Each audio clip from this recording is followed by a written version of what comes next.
the guy that I'm seeing, a 22-year-old male, is learning ASL, American Sign Language, for my brother. But my friends think it's creepy. How do I proceed with this? All right, let's talk about how I ended up in this whole mess. I'm John, 22 years old, and last semester, I met a girl named Sarah in one of my college classes. She was 21, and honestly, pretty easy to get along with. She seemed like a decent person, not trying too hard, just being herself. We clicked, found out we had a bunch of similar interests, and started hanging out more and more. By July, we were dating. Yeah, I know, 21 and never dated anyone before. That was a surprise. Didn't ask too many questions about it. Figured everyone's got their own timeline.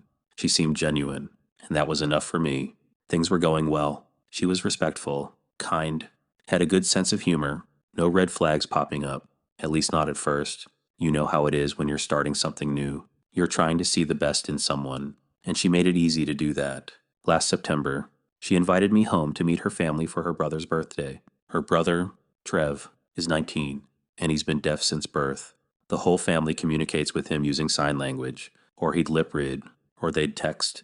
I was a bit nervous. Obviously, meeting the family is always a thing, but meeting a family with a deaf sibling, where communication is different, that added a layer. During the party, I just tried to be myself, cracked a few jokes, listened when her parents talked, and mostly just tried to be respectful. Her parents seemed to like me, which was a relief. They were laughing at my jokes, and I could tell they were just happy to see Sarah happy.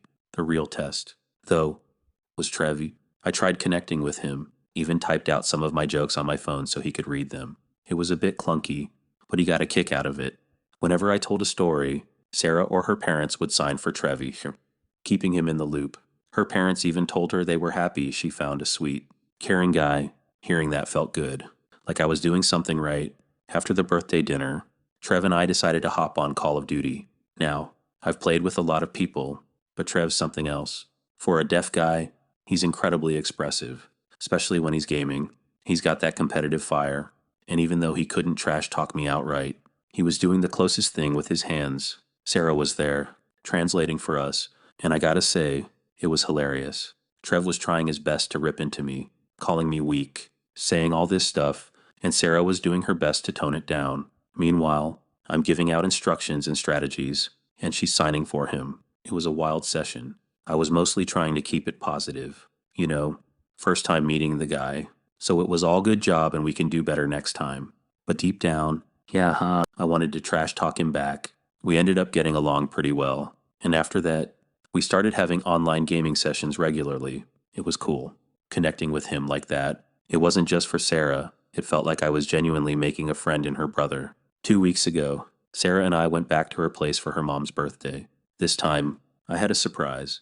I'd been watching YouTube tutorials, even got a free Skillshare subscription, and I'd been trying to learn ASL. I figured if Trev and I were going to game together regularly, and if Sarah and I were getting serious, it made sense to try and bridge that communication gap. I wasn't fluent, not by a long shot. I had the alphabet down, some basic words, a few rehearsed phrases, but it was a start. When I signed to Trev, his face lit up. I've never seen someone so happy just from a few simple signs. It was clear he was thrilled to have a new long-term friend he could communicate with more directly. We got into another gaming session, and this time, he could understand me better. It was still slow, still a bit like baby talk, or like talking to a caveman with choppy sentences, as Sarah put it later. But it was progress. We got more comfortable, and the trash talk started flowing. This time, Sarah didn't tone it down. All the F-bombs started dropping, just like old times playing Mortal Kombat with my buddies. It was real, and it was a blast. Since then, I've been religiously learning ASL, making a lot of progress. Sarah was genuinely happy about it, and I was too. I figured I'd tell her closest friends, share the good news. She mentioned her high school friends, especially her closest guy friend. I didn't think much of it. Just figured they'd be happy for her and for me, that I was making an effort. That's when the real bullshit started.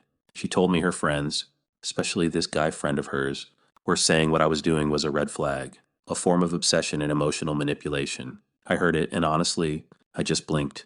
Are you kidding me? Obsession, manipulation. I'm learning a language to connect with her deaf brother, to be a better part of her family, and this is what they come up with. It was insane. This dude, her closest guy friend, He went on about how it was creepy, how I was becoming too attached to her family after only 5 months of dating. Then he pulled the classic, "He's probably only doing it to get laid or something." I swear to God. I almost laughed. Get laid. We've been dating 5 months, and we haven't hooked up because Sarah told me she wasn't ready, and I respected that. Never pressured her, never even brought it up again. I was willing to wait, because I actually liked her family, and liked the idea of where this was going. And this guy, this friend, is out here spouting off about manipulation and getting laid. It was clear as day what was really going on with him. He was jealous.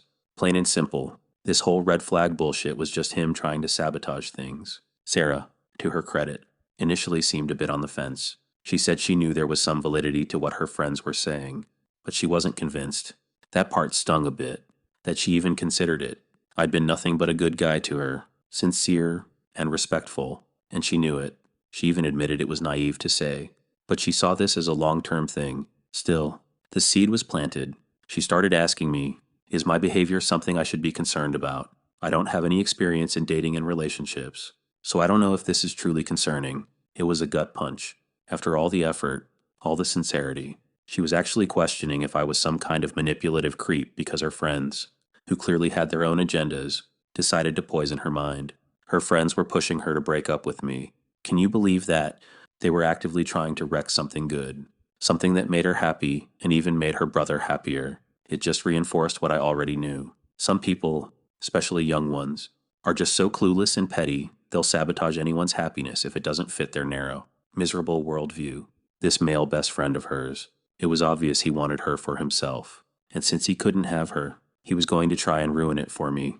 The other friends, probably just jealous she found someone decent. Misery loves company, right?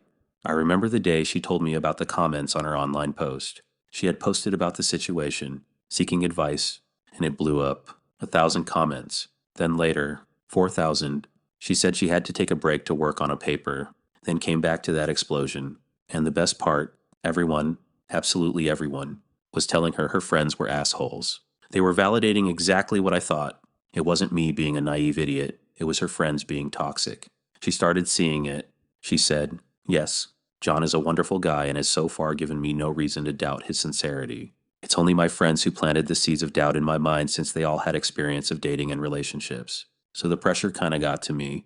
Experience. I thought, what kind of experience? The kind where you tear down other people's relationships." She eventually came around. It was a slow process, but hearing it from thousands of strangers on the internet finally got through to her. She started to realize that her friends weren't looking out for her. They were trying to control her, to dictate who she could be with, and how she should feel. It was an eye-opener for her. She said, "For me, it was a test of patience, of loyalty, and of whether I was going to let external bullshit influence how I felt about something that was clearly good. I've always been the type to figure things out, to analyze a situation, and this one was pretty straightforward. I wasn't being creepy, I was being caring. I wasn't manipulating, I was connecting. And her friends, they were just jealous, insecure, and ultimately not her real friends." The whole thing made me realize a few things about relationships. You can put in all the effort, be the best damn guy you can be, and someone, somewhere, will still try to tear you down, often for their own messed up reasons. It's not about you then, it's about them. It reinforced the idea that you gotta trust your gut, and sometimes you gotta cut out the noise, even if it comes from people your partner considers friends. Sarah eventually came to her senses. She started distancing herself from those friends, and our relationship got stronger for it. It wasn't an easy conversation for her, cutting off people she'd known for years. But she saw the pattern. They weren't happy unless she was as miserable as they were, or unless she was doing exactly what they wanted. It was a wake-up call for her, and honestly, for me too. I learned that even when you think you've got a good handle on things, there are always external forces trying to screw with it. You just gotta stay true to what you know is right. Protect your peace, and recognize when people are trying to poison something good. I'm still learning ASL, still gaming with Trev, and still with Sarah. It was a hell of a ride, but we made it through.